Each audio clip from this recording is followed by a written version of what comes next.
Hello there, Elberic here with another new video on New World. Going to be talking about my experiences from week 1 since the game went live, and also covering off the patch notes for patch 1.0.1, which is going live as we speak.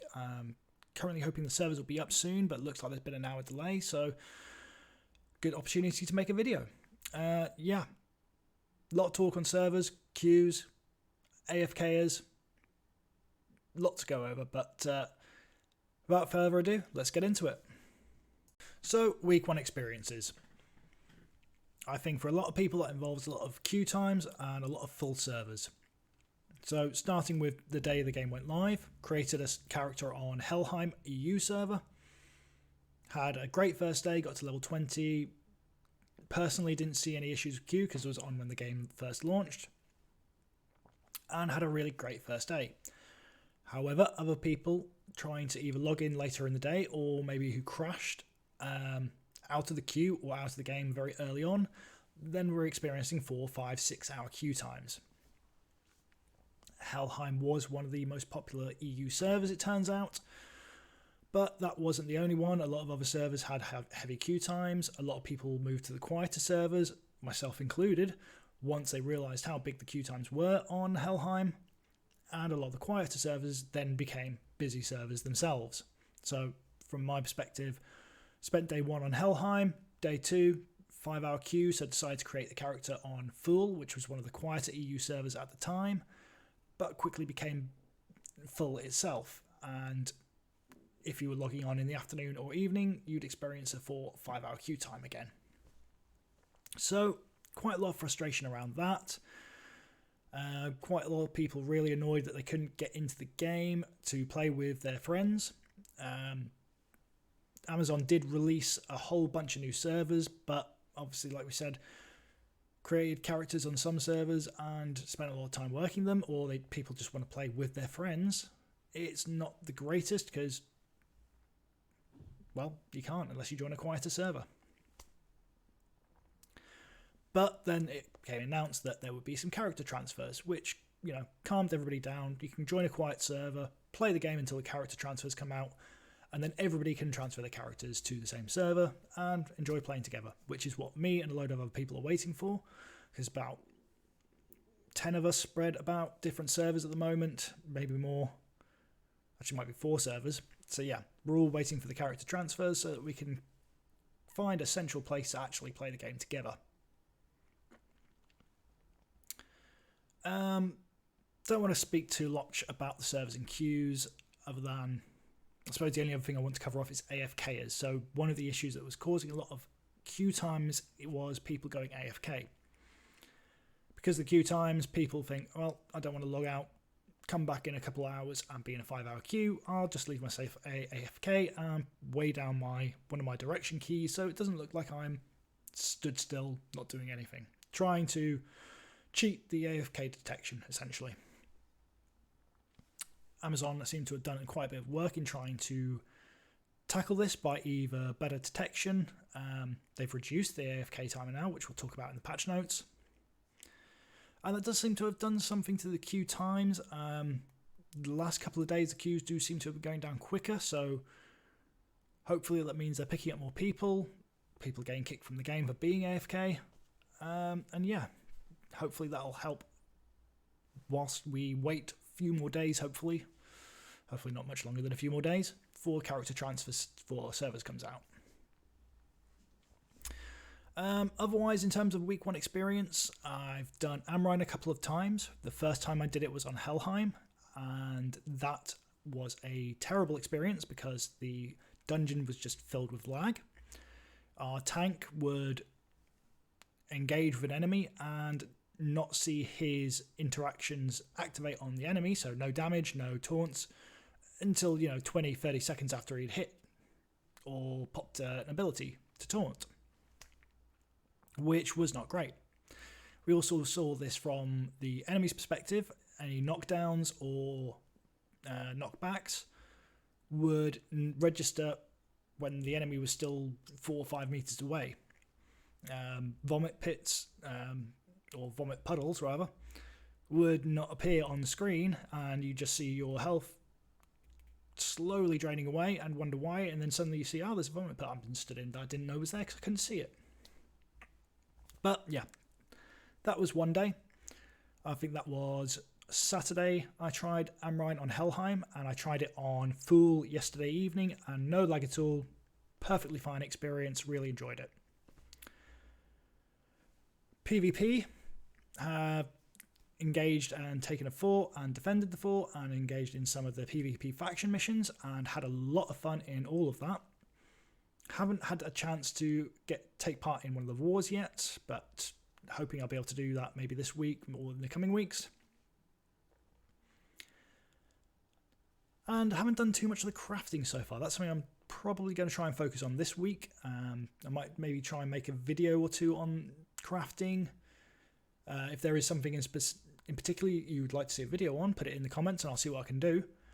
But thinking maybe I'll do something a bit more obscure like the furniture crafting. Might do a guide on furniture crafting, see how that goes. I think a lot of people will be doing guides on YouTube, so I'm thinking a little bit outside the box on what to do maybe. But yeah, let me know if there's something you want to see and we'll see what we can do. Okay, so moving on to the patch notes. Don't want to speak too much about week 1 experiences because it's been covered off a lot in Reddit, on Twitter, about the server issues. And to be honest, that is just week 1 experience of an MMO. Any MMO I've ever played on has had issues for at least the first week. Maybe not to the extent of queues that we've seen on New World, but there are 2,000 population cap limits on each server. And way more than 2,000 people trying to get into certain servers. And as the week's gone on, I mean, we are now, at a week since release? It is significantly better than it was. I was able to log on to Helheim this morning with absolutely no queue. We'll see what it's like this evening. And on Fool yesterday, I was able to go on about 4:30 with just 20 minutes in the queue. A friend of mine got on about half an hour to 45 minutes later than me, and he was only in the queue for I think 45 minutes to an hour, whereas previously it had been 2, 3, 4 hour queue time. So it's definitely going in the right direction, and as soon as character transfers come up, that'll make things even better. But yeah, onto the patch notes. So what have we got? We've got some work that's been completed in terms of the Afk Prevention. So they've added additional Afk prevention measures to ensure players cannot fool the existing system with simulated mouse movements, so that's macros. Shorten the Afk warning message from 20 minutes to 15 minutes, and then shorten the Afk disconnect from 25 minutes to 20 minutes. So that means if you're Afk for 20 minutes now, you'll get disconnected, not 25 minutes as it used to be. But you get that warning 5 minutes ahead of that disconnect still. So 15-minute warning, 20 minutes, you'll get disconnected now. An update to the world queue has been pushed through, so they've added a confirmation screen. So if you try to leave a queue or accidentally hit enter, and that triggers the cancel queue button, you'll now be asked to confirm that you actually indeed do want to leave the queue, which is good because I do know someone who has accidentally hit cancel on a queue that they've been in for about an hour and been put straight to the back of the 5-hour queue, which was understandably frustrating. One other thing I think they could really do to improve quality of life in the game isn't around queue times, but around a grace period. If you're in the game and you get disconnected or crash, it would be really great to have a 2, 3, 4, up to 5-minute grace period, because if you crash in the game, you really don't want to then have a 5-hour queue to get back in, especially if you're doing a dungeon or something, or, I mean, God forbid you're in a war. That would really, really suck. So a grace period to get back into the game if you get disconnected would be good, I think, because at the moment you get disconnected, you are straight to the back of the queue if there is a queue.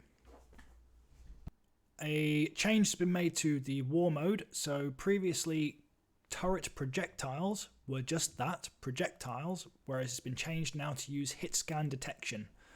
They're hoping this will improve the performance of wars. I'm assuming there still has been some lag issues in war zones. But with this, there'll be fewer objects being generated into the actual instance. So hopefully this will improve that interaction and less lag, hopefully. But we'll see.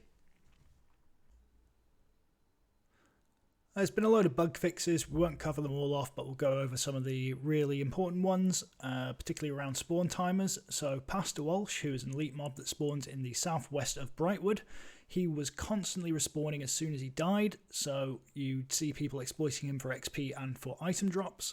That's now been fixed, so there should actually be a bit of a timer to his respawn rate. And then we've seen some other ones sped up, or the slow spawn rates fixed. So Bull Rush Wash Point of Interest, that's just west of Windsward.